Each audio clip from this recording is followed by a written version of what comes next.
죽음의 순간에 지나간 삶을 뒤돌아본다면 마치 이제 막 끝나려는 꿈과도 같을 것이다. 하지만 꿈속에서도 진정 존재하는 실체는 있을 것이다.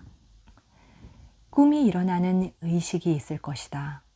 그렇지 않다면 꿈은 없을 테니까. 그 의식은 몸이 만드는 것인가? 또는 의식이 몸이라는 꿈을 만드는 것인가? 아니면 다른 이의 꿈을 만드는가? 임사체험을 겪은 사람들은 왜 대부분 죽음에 대한 공포가 없어졌을까? 곰곰이 생각해보라. 물론 나는 조만간 죽으리라는 것을 알고 있지만 그래도 직접적으로 맞닥뜨릴 그날까지 내게 죽음은 다만 추상적인 개념으로 존재할 뿐이다. 주변 사람이나 내가 심한 병에 걸렸거나 사고를 당했을 때 또는 사랑하는 사람이 죽었을 때 비로소 나도 죽어야 할 운명이라는 실감이 들고 그제서야 죽음은 내 삶 안으로 들어온다. 사람들은 대체로 두려움 때문에 죽음을 외면한다. 하지만 그에 움츠러들지 말고 내 몸이 무상하며 한시라도 해체될 수 있다는 사실을 직면한다면 이 몸과 마음의 형상이 나라는 생각에서 조금은 벗어날 수 있다. 모든 존재의 형상이 무상한 것임을 인정하고 받아들일 때 이전에는 몰랐던 평화로움이 찾아온다. 죽음을 직면함으로써 나의 의식은 형상과의 동일화에서 어느 정도 자유로워진다. 불교에서 스님들이 정기적으로 무덤을 찾아 시신들 속에서 좌선을 하는 이유도 여기에 있다. 서구에서는 죽음을 부정하는 분위기가 여전히 농후하다. 심지어 노인들도 죽음에 대해 말하거나 생각하지 않으려 한다. 시체는 눈에 안 띄게 감춘다. 죽음을 부정하는 문화는 결국 깊이 없고 피상적으로 되어버린다. 사물의 외형만을 중시하기 때문이다. 죽음이 부정될 때 삶은 그 깊이를 잊어버린다. 이름이나 형상을 떠나 내가 진정 누구인지 알 수 있는 가능성, 명색을 초월하는 차원의 삶에서 사라져버린다. 죽음이 바로 그 차원으로 통하는 문이기 때문이다. 사람들은 끝이 오면 불편해한다. 모든 것의 끝은 조금이나마 죽음을 시사하기 때문이다. 그래서 많은 언어권에서 헤어질 때 잘 가라는 인사 대신 또 만나자 라고 말한다.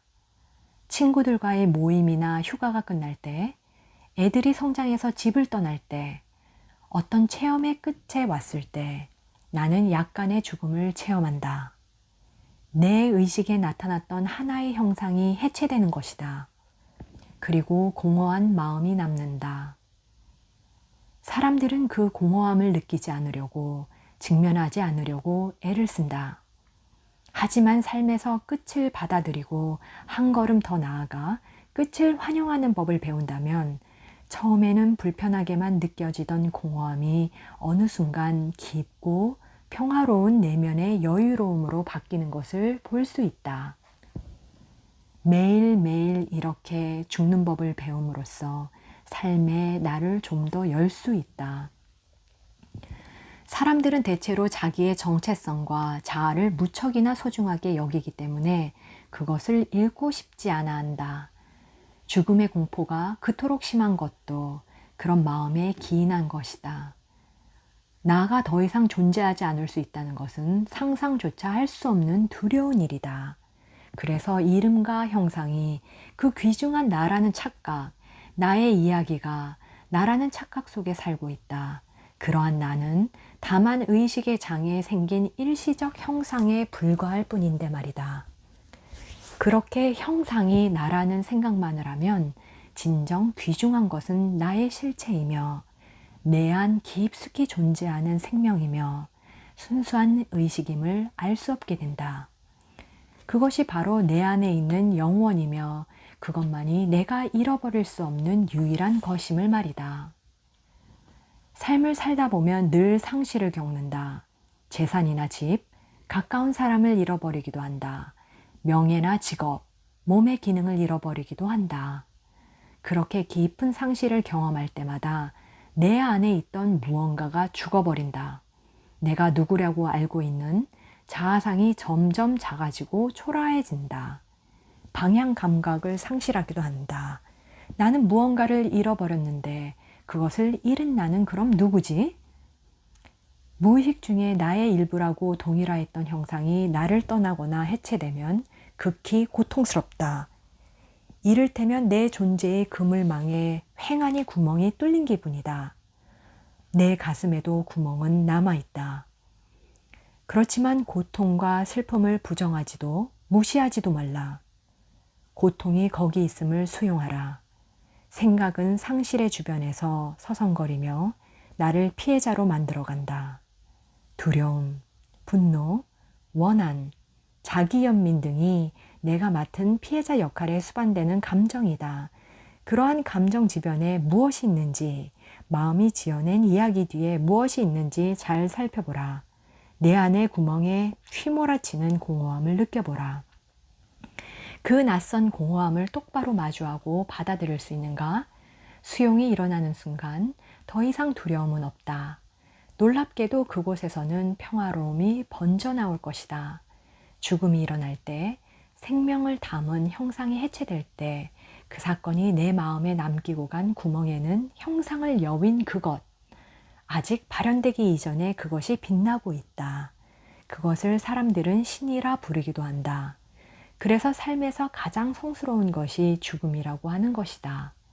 그래서 죽음의 수용과 명상을 통해서 신의 평화로움이 나에게 올 수 있다고 하는 것이다. 인간의 체험이란 얼마나 짧고 덧없는 것인가? 인간의 삶은 얼마나 잠깐인가? 이 세상의 탄생과 죽음을 벗어난 것, 영원한 것이 있는가? 다음을 생각해보라. 이 세상에 만약 한 가지 색, 예를 들어 파랑만 있다 하자. 전 세계가 파랑이고 그 안에 모든 것이 다 파랑이라면 그때 파랑은 존재하지 않는다. 파랑을 파랑으로 인식하려면 파랑이 아닌 무언가가 있어야만 한다. 그렇지 않다면 파랑은 드러나지 않을 것이요. 따라서 존재하지 않을 것이다. 마찬가지로 모든 것의 무상함을 인식할 수 있으려면 무상하지 않은 것, 잠시만 존재하는 것이 아닌 무언가가 있어야 하지 않겠는가? 다시 말해서 나를 비롯해 모든 것이 다 무상하다면 나는 무상을 알 수나 있겠는가? 나를 포함한 모든 형상이 짧은 생명을 가지고 있음을 내가 알고 보았다는 사실 자체가 이미 내 안에 해체되지 않을 무언가가 있다는 뜻이 아닌가? 20세에는 내 몸이 튼튼하고 활력 있음을 안다. 60세에는 내 몸이 약해지고 늙었음을 안다. 나의 생각 역시 20대 때와는 달라졌을 수 있다. 하지만 내 몸이 젊거나 늙었다고 아는 마음, 내 생각이 변했다고 아는 맑은 마음에는 변한 것이 없다. 그 맑은 마음이 바로 내 안에 있는 영원이다. 순수의식이다. 형상을 벗어난 한 생명이다. 나는 그것을 잃을 수 있는가? 아니다. 내가 바로 그것이다. 어떤 사람들은 죽기 직전에 깊은 평화에 잠겨 몸에서 빛이 난다. 마치 해체되는 형상에서 무언가 빛이 발현되는 듯이 말이다.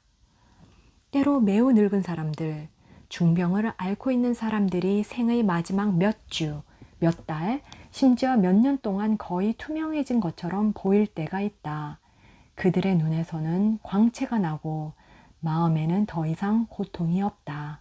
수능을 통해 모든 것을 다 놓아버렸기 때문에 생각이 만들어낸 애고적 나가 이미 해체되어 버렸다.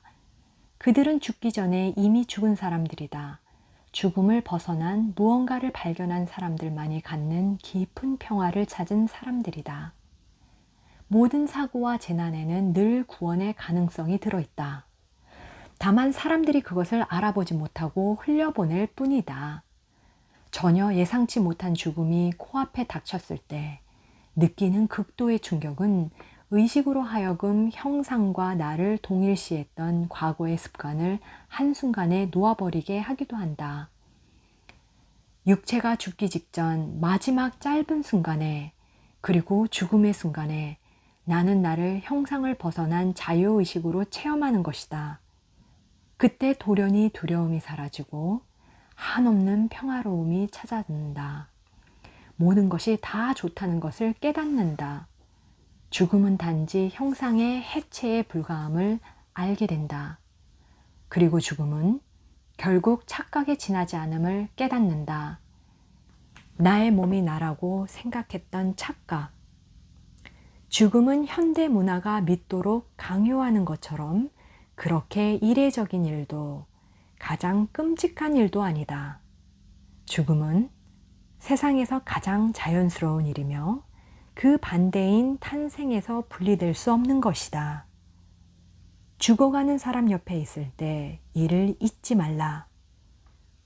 한 사람의 죽음을 맞이하여 임종을 지키는 사람으로서, 그리고 벗으로서 그 자리에 있는 것은 지극히 성스러운 행위이며 대단한 특권이다.